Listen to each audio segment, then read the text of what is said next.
Hello, everyone, and welcome to this month's edition of the Butterfly Princess Show Book Club. This month, for the month of April, we're discussing the book The Constant Gardener, written by John le Carré. This book is. I'm going to first tell you about give you a list of characters. So the list of characters in the book include Jayston, who is the main protagonist, who's investigating the death of his wife Tessa. We have Sandy Ludlow and his wife Gloria. Sandy Ludlow is the head chancellor of the British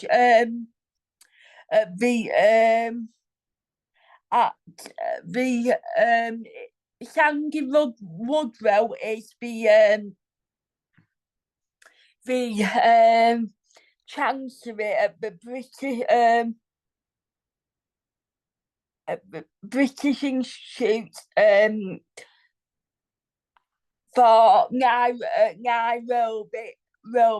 Jayston is not only Jayston, which is a career diplomat for the British Constabulary at Nairobi, and he's also an amateur gardener. He plants a lot of lovely plants and knows a lot about botany. And Gloria Ludlow is Sandy's wife. We then have Rob and Leslie, who are the two detectives from Scotland Yard investigating Tessa's death. We have a character called Kenny K. Curtis, who is the head of a big company called a pharmaceutical company called the Three Bs, who are otherwise known as Bell, Barker and Benjamin. Now, they are the distribution company who are distributing a drug to cure TB called Dipraxa.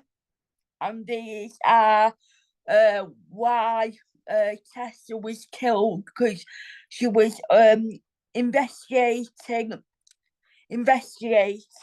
how these crime how this drug wasn't benefiting the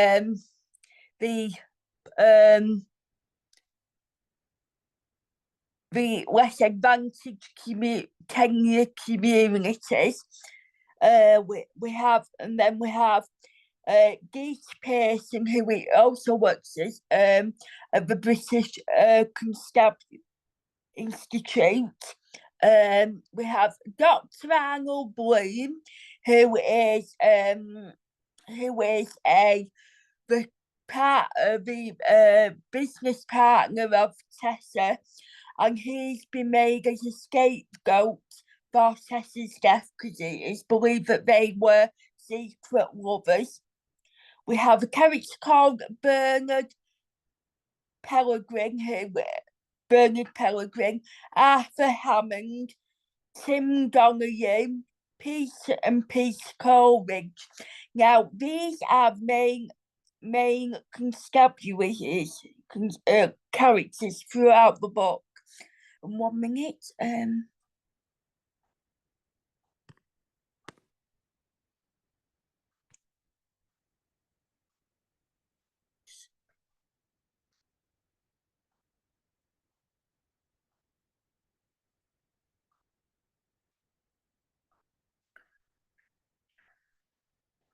So again, so Jayston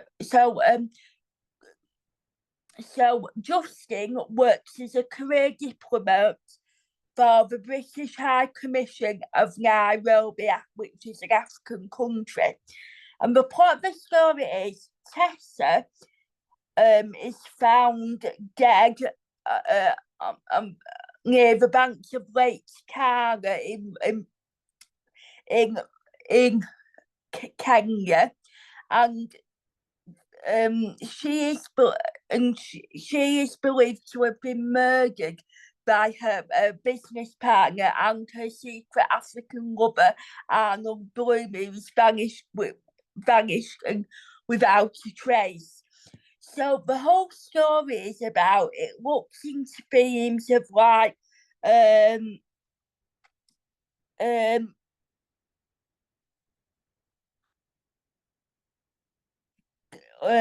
unbridled capitalism. Now, this I've got a definition from the reliable Google, and this is without significant regulation or constraints, has a darker side marked by potential exploitations, economic inequality, and the focus on profits over social well-being. This can manifest in various forms, including excessive wealth, concentrate exploitation of labour, and environmental damage. So basically, this company, the three Bs, Bells, Barker, and Benjamin, are distributing this drug, dipraxa, which is believed to cure TB, tuberculosis. But Tessa and Arnold are not lovers. In fact, Arnold is a homosexual male. Arnold is gay, but obviously he can't advertise his sexuality because of how gays are treated in Africa. They're not treated very nicely. So they investigate how this drug dipraxa isn't really benefiting from this dipraxa drug, and they're also working to expose not only the freebies who are distributing the drug, but they are also investigating the pharmaceutical company KVH, Carol v. Hudson, and because they believe that this drug is causing a lot of damage within the deprived Kenyan communities, and this can be very, very. And this is shown where throughout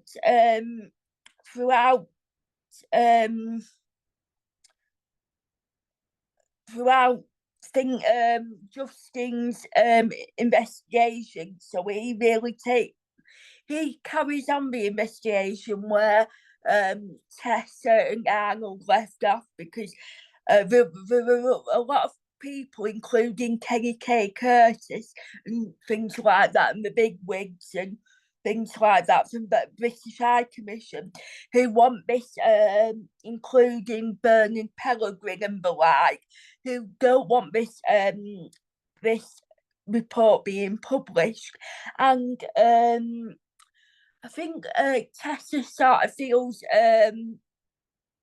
an infinity with the African community, because she's worked alongside Arnold for quite a long time, going into these Kenyan communities and educating the women around around contraception and so forth, and safe sex, because a lot of the women in these communities have been raped by various men. And there's one particular woman, an African woman in the story called Wanza, who was raped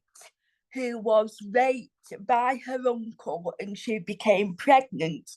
Now, Tessa and Justin had been trying for a baby for many years, but unfortunately their baby didn't survive. Tessa chose to give birth to her baby in a black African hospital, and this is where she met Wanda, who was a very poor woman, and she was very malnutrition. She was that exhausted, and that malnutrition that she couldn't even breastfeed her own baby. So Tessa takes it upon herself to breastfeed the baby, because obviously she still has breast milk from her giving birth, and she feels a thing sort of affinity with this woman and wants to really expose what these pharmaceutical companies are doing, and so forth. So that's the story in a nutshell, really.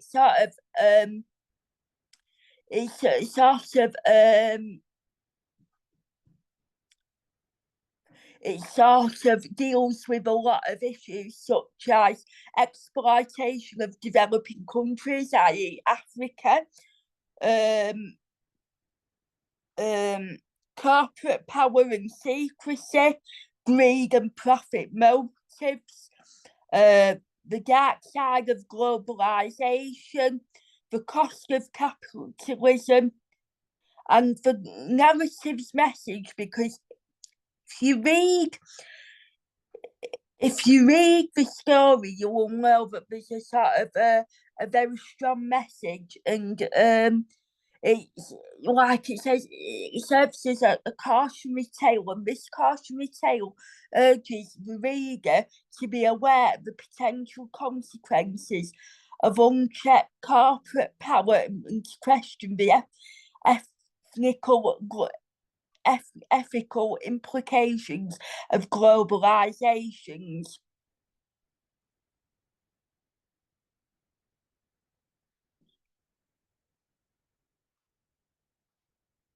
So that's the story in a nutshell. Now, I'd just like to tell you what I thought about the book.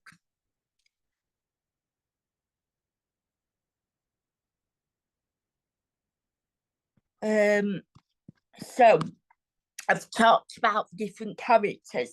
Now, this is the first book I've read about from John le Carré. Throughout the before this book, and I've never read any novels by John le Carré before, and yeah, and he's written quite a few books, and it centres around a lot of you know, a lot of conspiracies and a lot of crime and stuff. There has been a lot of John le Carré novels who have been, you know, transferred from television and film. Of when we're talking about the Constant Gardener, that was actually made into a film, and it's a very good film. It's a film from 2005, and it stars Ralph Fiennes as Justin Crale, and it also stars Rachel Weisz as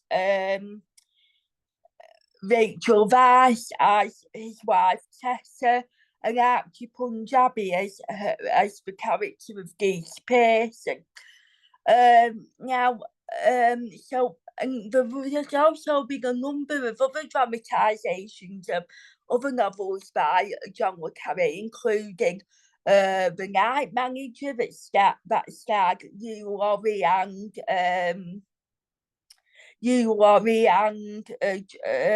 Tom Hiddleston. That was a TV series, and there's also been a film made of the book Tinker Tailor Soldier Spy um that stars what's it called now? That stars Gary Oldman in the leading role. So there's been a few dramatisations of novels by John le Carré. So this is what I thought about the book. I thought that it was a very good book, although I thought that it was a very slow starter at, at, towards the beginning, because during the first 6 chapters we hear from, although it's not written in the first person, we hear a lot of the perspective from that of the character Sandy Woodrow, who is the Chancery, who is the Chancery at the British High Commission in Nairobi, and we don't really hear much about Jayston, only that is, that is in complete devastation over the death of his wife and so forth. And I didn't really like the bits when we heard from the perspective of the character of Sandy Woodrow. I didn't quite particularly warm to the character of Sandy Woodrow. As you will notice when you read further on in the book, he isn't all that it seems. He's a very shady character, and I think in a way that he was secretly in love with Tessa, although he was married to his wife Gloria and they had 2 children and so forth. But that attraction wasn't reciprocated on Tessa's part. She thought that Sandy Woodrow was a bit creepy and a bit menacing, but she used him in order to get the information that she needed to expose what was really going on. So then, but I thought when we got into the part of the story where we were following Jayston and his investigation and learning more about the relationship between him and Tessa, that's when it sort of the book sort of picked up pace, if you will. It became a tour de force, if you will, because in the book,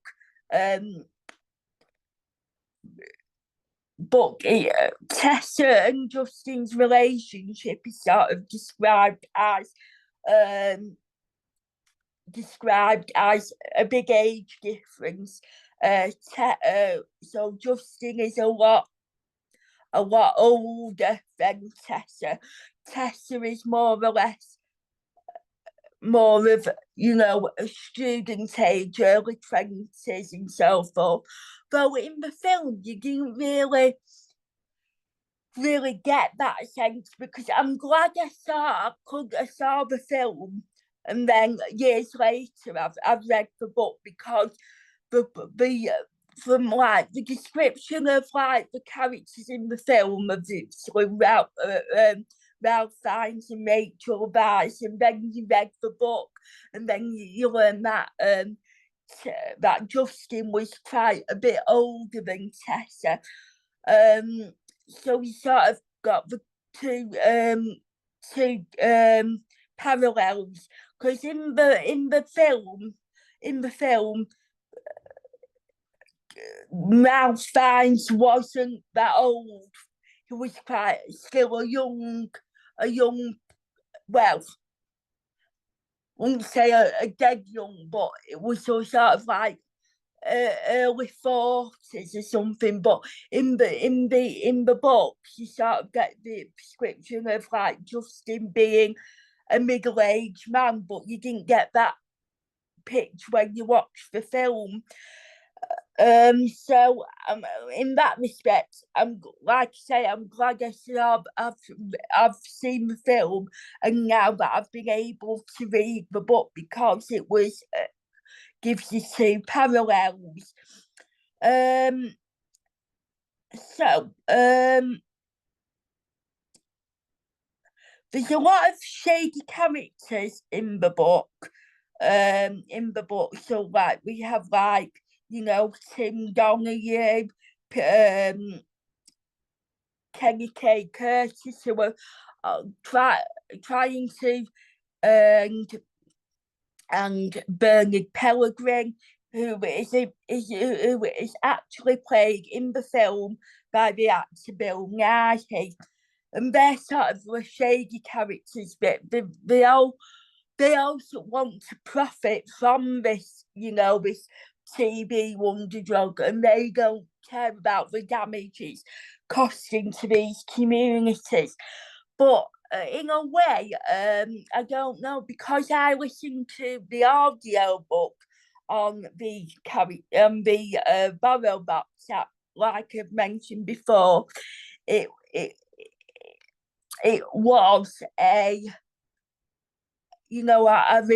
get all my books and discuss all the books that I listen to on the Borrow Box. It's a really good resource, and I was quite drawn to the characters. In a way, I was quite drawn to the characters of Bernard Pellegrin and Terry K. Curtis. Maybe that was because of the way, because the book was narrated by an actor called Michael Jayston, who is sadly deceased now, but he has narrated quite a few John le Carré novels which are available to listen to on audio on the Borrow Box app, and how he performed the characters of of um of both Kenny K. Curtis and Kenny K. Curtis and Bernard Pellegrin.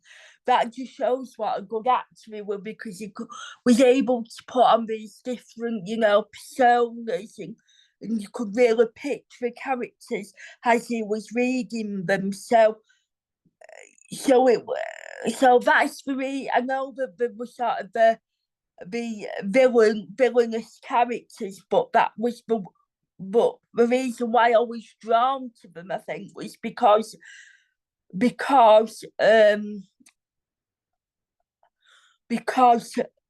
of the way they were acted out and performed by Michael Jayston, who was the narrator of the audio book. So there was also in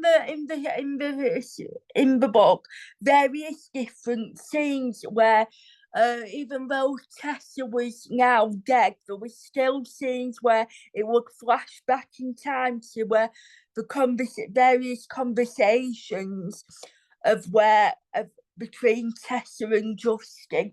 One particular thing that jumped out to me is a scene where they first met, where Justin was drawn in to give a lecture on behalf of someone else, and Tessa attended this lecture along with various other people, and she sort of challenged Justin to what he was talking about and the beliefs and thought, and they were sort of drawn together despite the age difference. And I think that there was an underlying genuine love and respect between the couple, and I think this was really explored quite well throughout the book, especially when the John le Carré was referring to several flashback scenes of various conversations between Justin and Tessa, and it was just a real shame about what happened, because her and Arnold were trying to do good, and they ultimately paid with their lives, and in the end. In the end, Arnold Bloom was just as much a victim as Tessa was, because he wasn't the murderer of Tessa. In fact, he was, not to give too much away, but he was viciously tortured for the information he knew. And it was just a really sad end of affairs. But I'm really glad that, reading the book and hearing Tessa's and hearing Justin's own investigation that he was able to get to the bottom of it, really, but a bit of tragedy at the end, which I'm not going to give too much away, because in case you decide to read it, and you can find that out yourselves. So all in all, yeah, this was a really good book. I would really recommend it, and I think it's a good introduction to John le Carré, the books of John le Carré as an author. And like I've seen various film adaptations and TV adaptations of a number of his novels, and I will definitely be reading more of the the novels by John le Carré in the future. There are two main books of his that have definitely made it onto my list, and that is The Night Manager and the book The Drummer Girl. So they are the two main John le Carré books that I will definitely be reading at some point in the future. But this now concludes this month's episode of the Butterfly Princess Show Book Club. I hope you can join me next time, where we will be discussing a new book, but I will not be revealing the name of that book until the week before. So the next episode will go out on Sunday, the 25th of May, but I will not be revealing the name of the next book that I will be discussing in May's episode. That will go out on the Butterfly Princess Show Facebook page from on the 18th of May. So keep your eyes peeled for the next book to be featured on the Butterfly Princess Show Book Club. And don't forget, you can follow the Butterfly Princess Show on various platforms, including Facebook, Instagram, and YouTube. And if you want to collaborate with me in creating a educational series, whether that be to do with academic subjects such as history, Judaism, things like that, then please get in touch with me. You will find all my contact details, email address, and so forth on the Butterfly Princess Show Facebook page. Thanks for tuning in, and I will see you again very soon. Bye for now.